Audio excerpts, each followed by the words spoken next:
翠姑啊，自古以来，欠债还钱，杀人偿命。哎，刚才你说杀了个该杀的，是谁呀？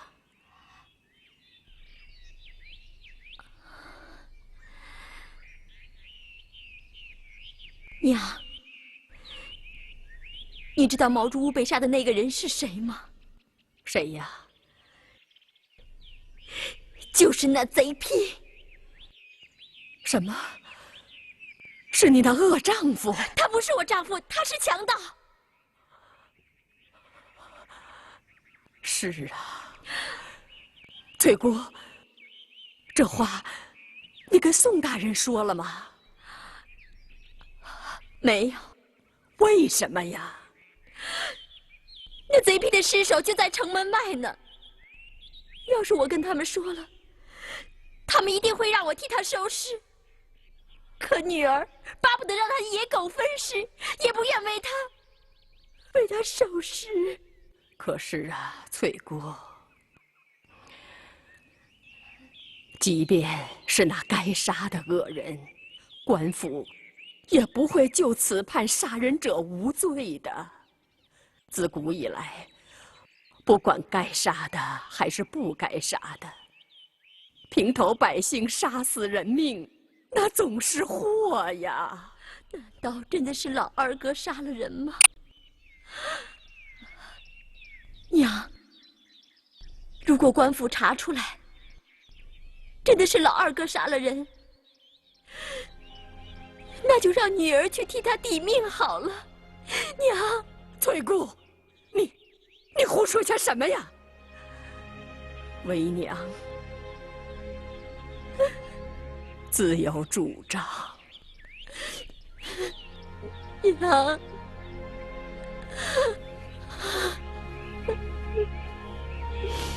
翠姑。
老二哥，从前你把我当妹妹看待，什么事都护着我，让着我。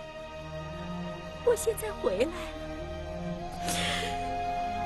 你怎么连见一面都不肯呢？我知道，我现在不再是你以前那个妹妹了。我是棵残花败柳，可不管怎么说，就看在我们兄妹一场的份上，你要是有什么难事，你一定要跟我说说呀，老二哥。就算你不跟我说，总能和你生活了那么多年的老人说说吧。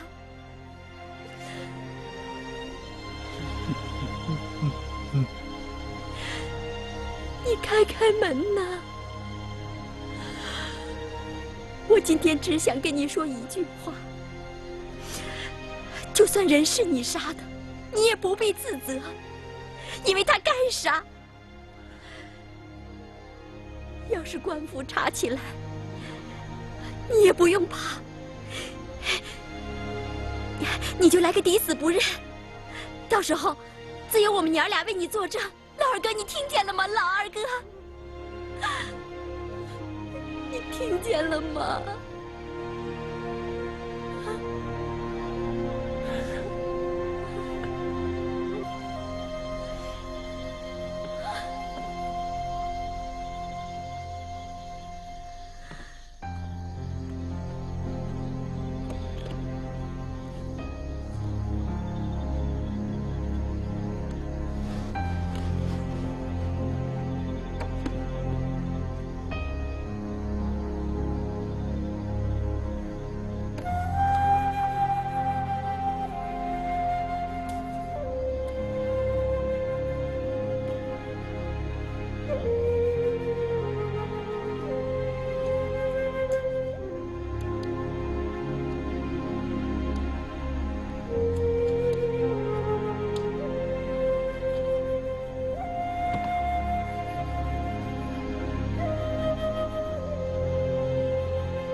人到绝境时还能有此善举，不易啊！大人，何老二此举有点反常啊。你知道他为什么这么做吗？为什么？因为他手上沾着血。什么？手上的血可以洗干净，可要去除心头的阴影，就没那么容易了。大人，你是说他是本案的凶手？今夜别去打扰他了。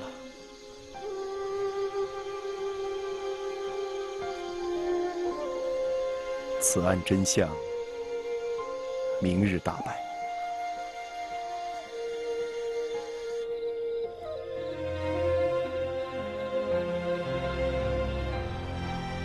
大人，泡泡脚吧。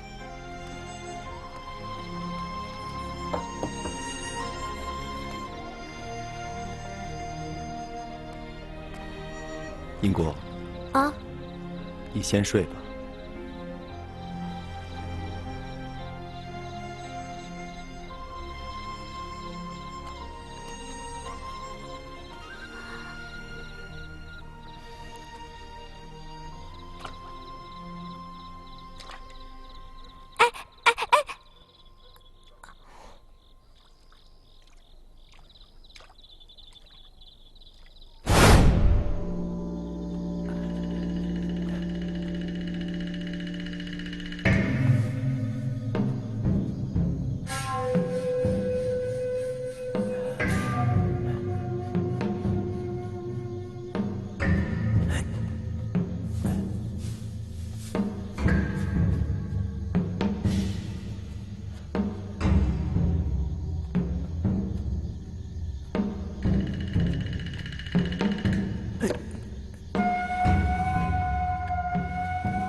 英国，怎么了？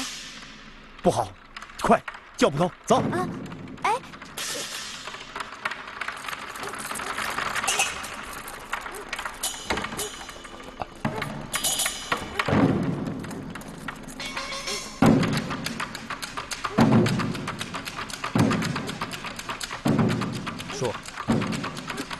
不是何老二的吗？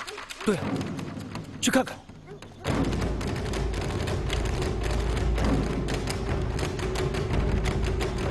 哎呀！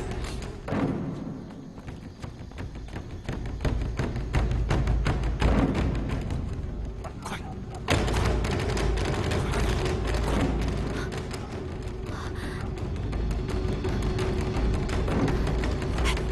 翠姑啊，快点，跟上！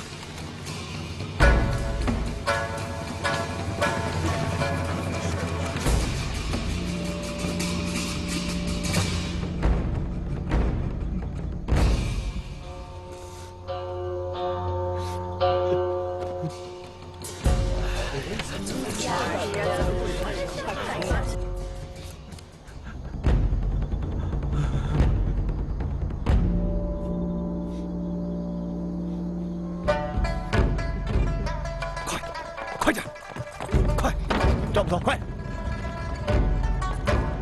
呀！快，放开我！放开我！放开我！别拦着我！把他带走。是，走走。放开我！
看来今夜无眠的不仅是本官一人呐。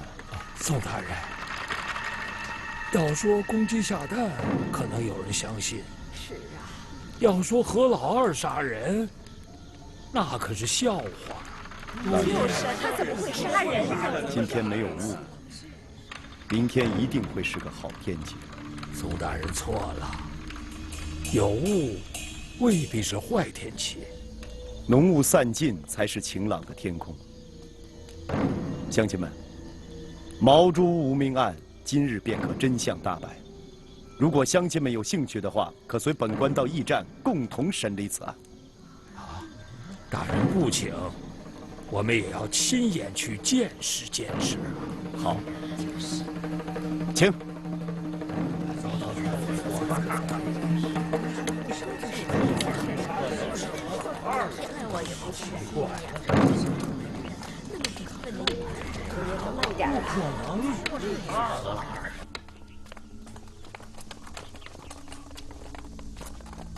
乡亲们，你们都回去吧。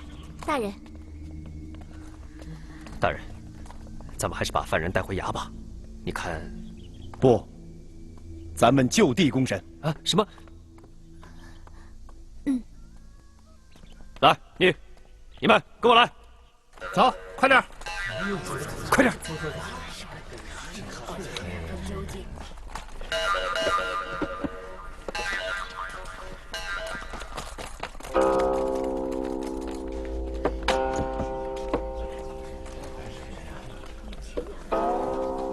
乡亲们，本官今天在这儿，就算是升堂了。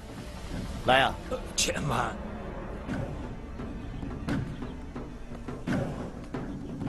老人家，可是有话要说啊？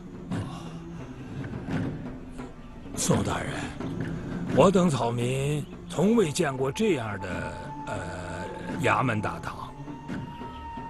不知这个大堂之上，我等草民能否说几句话呢？老人家，本官今天在这儿升堂，就是想听听诸位乡亲们的高见，大家有什么话尽可畅言。来呀，给老人家看座。是。如此，草民就不胜冒昧了。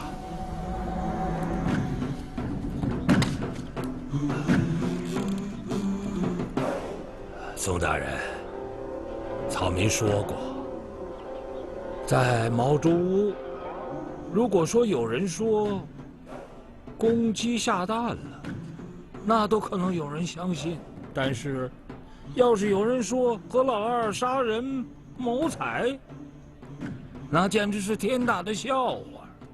提醒衙门半夜抓人，这显然不是衙门跟草民玩的儿戏呀。所以啊，恕我直言，宋大人此举实在是叫草民们深感震惊啊！老人家，官府深夜抓人，实属扰民，但本官也是出于无奈啊。昨夜之所以仓促间把何老二缉拿归案，本官是想让何老二今天还能出现在公堂上。那么，请问宋大人，听说宋大人一向断案都是重证据实，不知这次何老二杀人一案，可否找到了充分的证据啊？老伯问得好啊！来呀，把收缴的灭刀抬上来。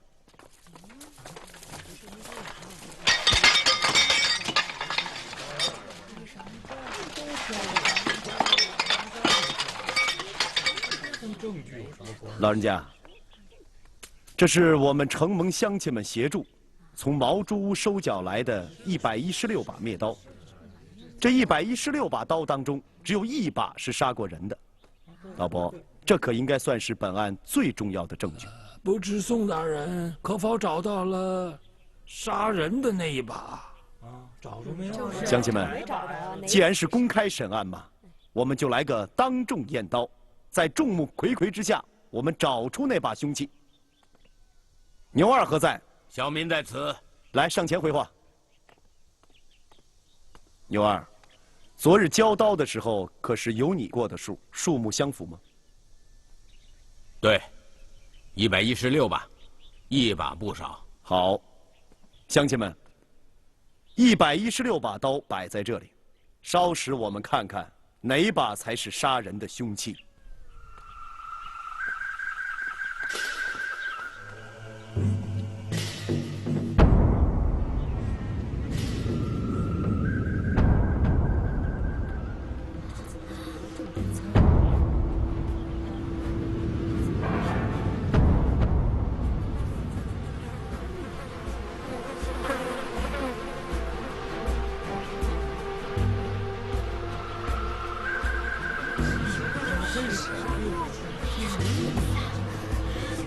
就都落在看。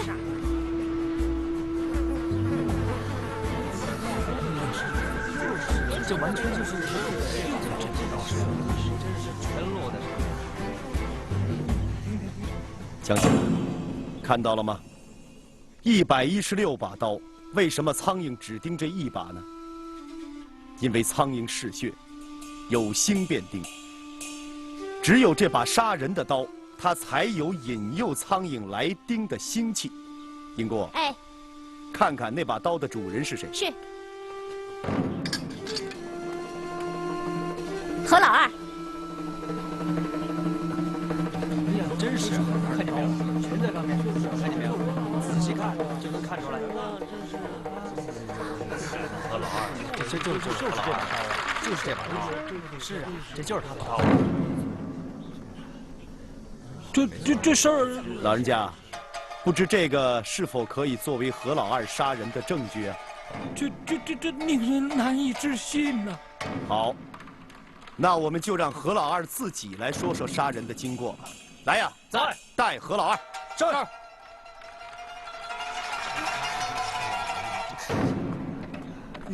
出来了！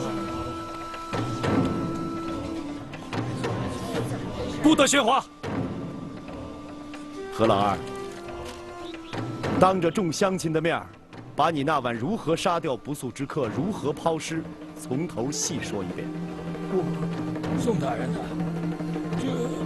这把刀虽然可以作为证据，可是您还是不相信何老二能够杀人是吗？这个何老二啊，别看他人无其貌，胸无点墨，可是我们乡亲们都知道，他是一个不善于巧舌，却心有大善的好人呐。全村的人都受过他的善待。宋大人明鉴，宋大人，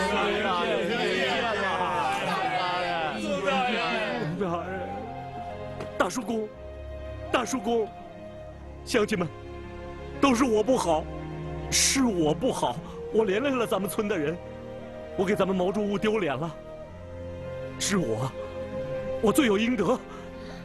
那个外乡人，是我杀的。老二，老二啊，你胡说些什么？提醒大人听着，毛竹屋出了人命案子，劳您到我们这穷乡僻壤勘察破案，实在是辛苦你了。可是老身却要效您名声在外，却在阴沟里翻船，差点就冤屈了好人，铸成了冤狱。要不赶紧改正，您的一世英名恐怕就此完了。是啊，大人，您不能这样，大人。老伯，请起。起来吧，何老二。起来吧，乡亲们。老人家，这话是什么意思？一人做事一人当。那把杀人的刀是何老二的，可人是我杀的。呀！这不是真的，不知道，老二每天到我家干活，他的灭刀也常常忘在我家里。我要不是看不见，我怎么能错拿着老二的刀去杀人呢？三叔伯，老二啊，你一个大男人怎么就这么不经事啊？啊！你只不过是在我瞎老婆子的恳求之下，帮我把尸体扛到村西口扔了，人又不是你杀的，你怎么就吓得屁滚尿流、神志不清了呢？公堂之上胡言乱语，上座的听着，人是我杀的。你一定会问，一个瞎老婆子怎么会去杀一个毫不相干的外乡人呢？是啊，这天底下人世间，没有一个人会无缘无故的去夺人性命。老身不同，老身之所以杀人，是因为那人该杀。今天我也不怕当着乡亲们的面出丑，知道吗？老身杀的是自己的女婿。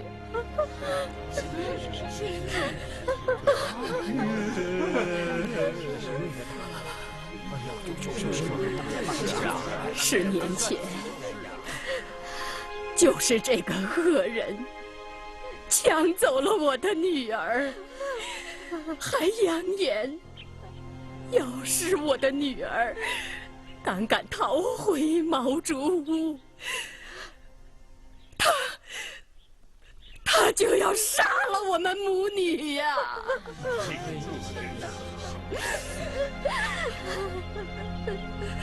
没想到，老身来了个先下手为强，先把他给杀了。三叔伯，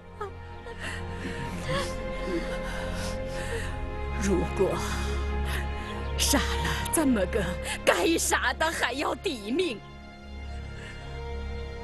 认了，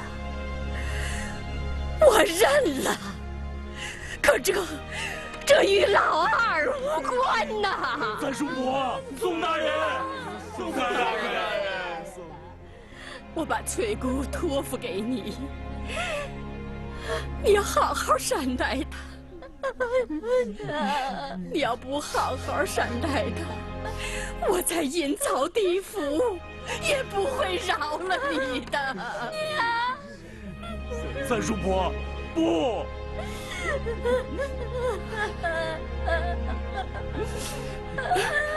老人家，待人受过，令人敬重，但公堂之上，做伪证，国法不容啊！伪证，老身说的都是实话，你凭什么说我在做什么伪证？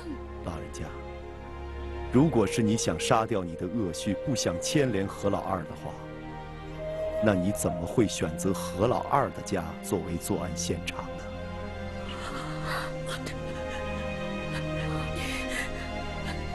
你凭什么说我是在老二家杀的人？苍蝇，就是啊。正是那些苍蝇帮本官找到了第一现场。老二啊，老二，孩子啊，难道天底下真的是善恶颠倒吗？这灾这难怎么落到你头上啊？这真是老天瞎眼呐！宋大人，宋大人，我求求你了，就让老身替他抵命吧！宋大人，我求你了，我求你了！宋大人，求你了！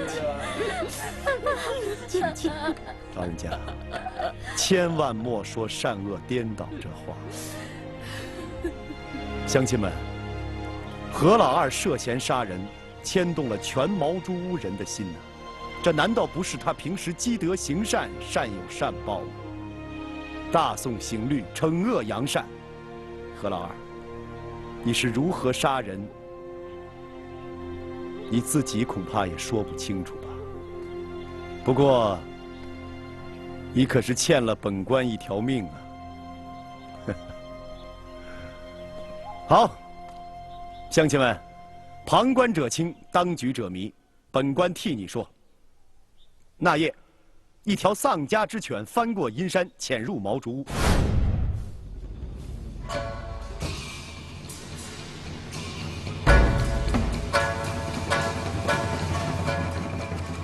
这条丧家之犬就是逃案在外的黑帮帮手王鹏。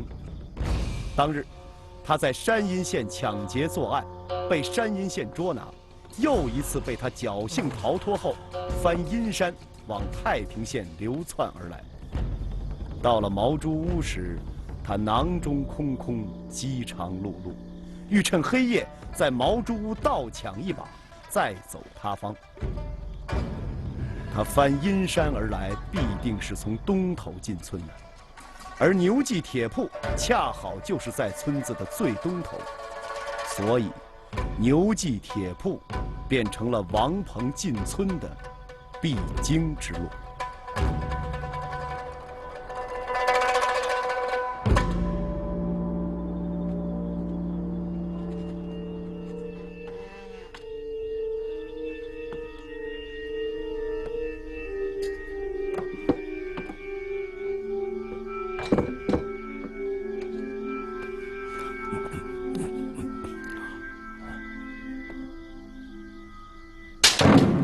谁呀？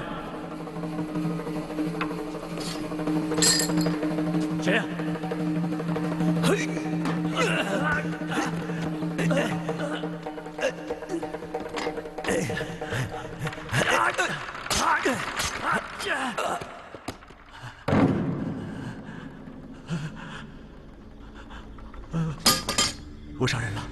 杀人了，死了。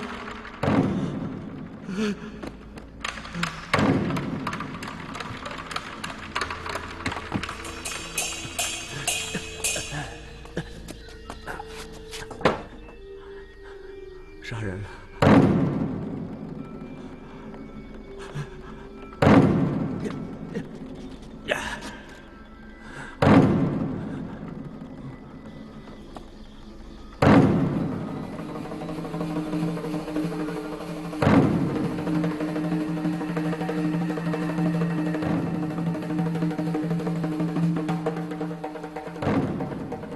这就是何老二杀人的真相。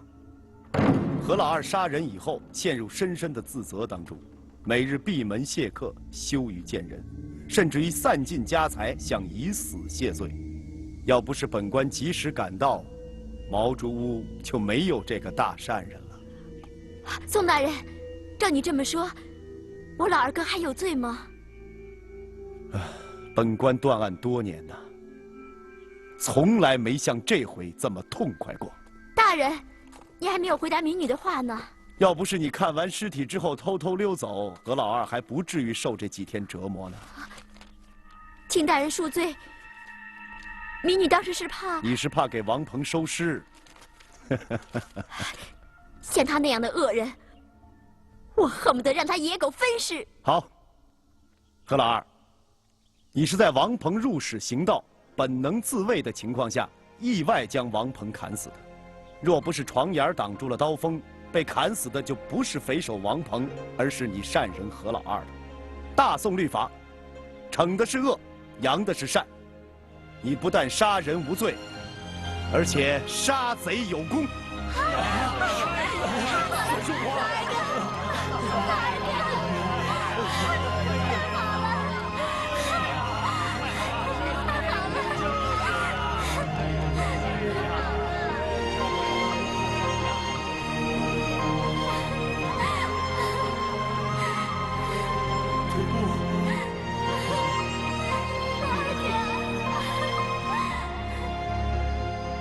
英姑娘，来。从来没有见过她有这么好的心情，这会儿去说这事儿啊，正合适。我跟随大人这么多年了，从来没有向大人开过这样的口。要不，还是请夫人帮我说吧。你呀，到底还是不知你们大人的脾性。他呀，最忌讳家人参政了。你让我去说，该成的也成不了了。可是，夫人，你别担心，有夫人在后面替你担待着。要是实在不行的话，我会在旁边帮你说的。你就去吧。多谢夫人。这放在哪儿？哦，李二，就放门口吧。哎，去吧。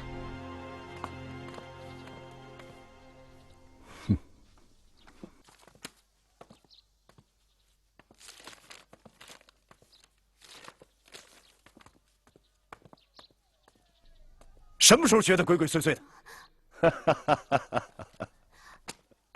我是怕破坏了大人的好心情。英姑啊，来，英姑啊，自打本官点了这个题型之后，说句心里话，我真曾经一度想放弃掌管刑狱。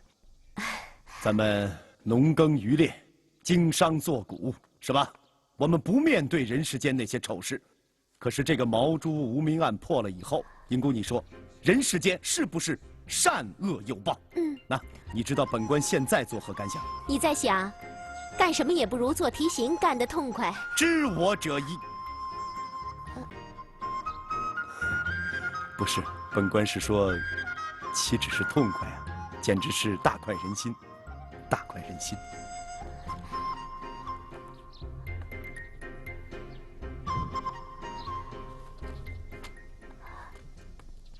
大人，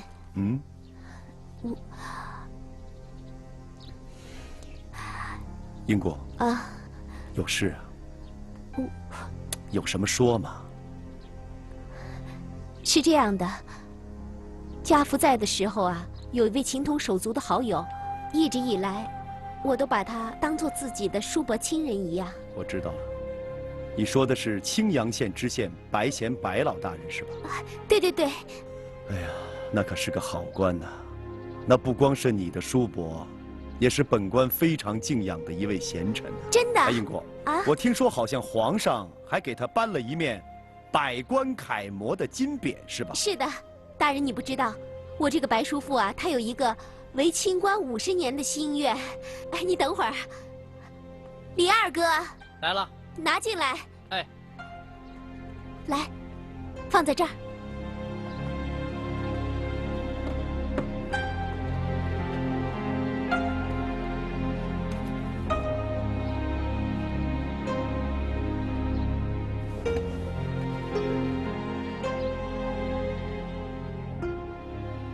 英姑，白大人的金匾怎么会在你这儿？这个呀，是白叔父半个多月前送到我那儿来的。我理解，他并不是想让我帮他保管这块金匾。那他总不是要向本官炫耀吧？哦，不不，我理解白叔父并没有向你炫耀的意思。大人，我听白大婶说了，白叔父得了这块金匾20多年来，从来没有向别人展示过。这足以看出，他不是一个喜欢炫耀自己功绩的县官。他既然为清官多年，那还有其他深意？听说州府有人向吏部上书，想要让他告老还乡，其中也有您的意思。是。白贤老大人年纪70了，人活70古来稀嘛，让他回去享享清福，不也挺好的吗？大人，我刚才跟您说过了，他有一个为清官50年的愿望。今年，他刚好做官49年。这49年来，他清廉为官，在官场上也是有口皆碑的。英姑，大人，您就帮一个忙，疏通疏通吧。既然为清官49年，临卸任了，你来这一手，不是让他有失晚节吗？不不，白叔父他绝对不是一个跑官要官的人。如果他真要是那样的人，大人，他也不至于做了49年的7品知县呀。大人，英姑跟了您这么多年，从来没有因为私事求过您。这次为了白叔父，我能不能求您一回啊？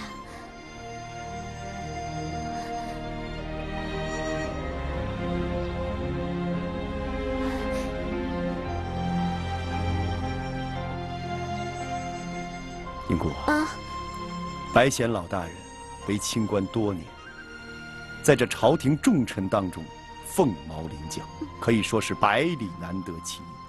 慢说是你呀，就是本官也很舍不得让他走。那您愿意帮他？但是可惜呀。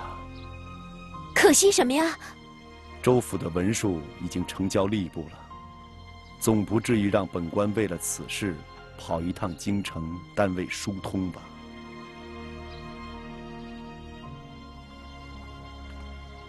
这有什么好为难的？你写封信派人送过去，吏部的事情让我父亲去张罗一下，这样不就省事了吗？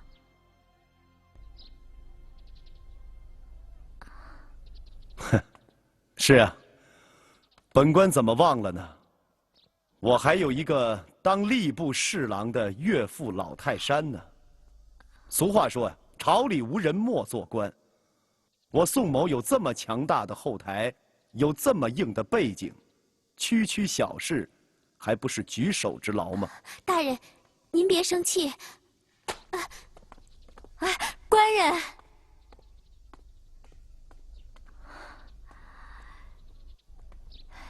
其实，我早就料到是这样的结果。英姑娘，我没有帮到你的忙，真是对不住你啊。不，夫人，也让您为难了。其实我知道，大人呢最忌讳这个了。可是我不知道，该怎么向白叔父交代？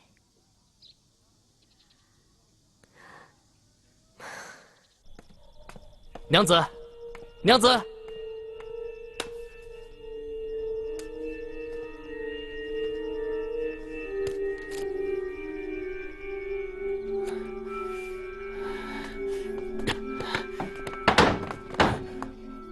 好一个贱妇！